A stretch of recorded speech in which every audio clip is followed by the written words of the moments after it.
Hi, this is Dr. Tana Nazar back answering our patients' most frequently asked questions, and this patient asks, how long will it take to get adjusted? Well, even the busiest practice members commit to making chiropractic care a priority in their lives and find the benefits well worth their time. Your adjustment may take between 3 and 8 minutes. That's it.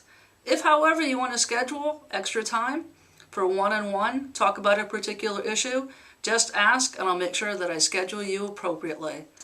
This is Dr. Tana Nazar, and I look forward to seeing you soon.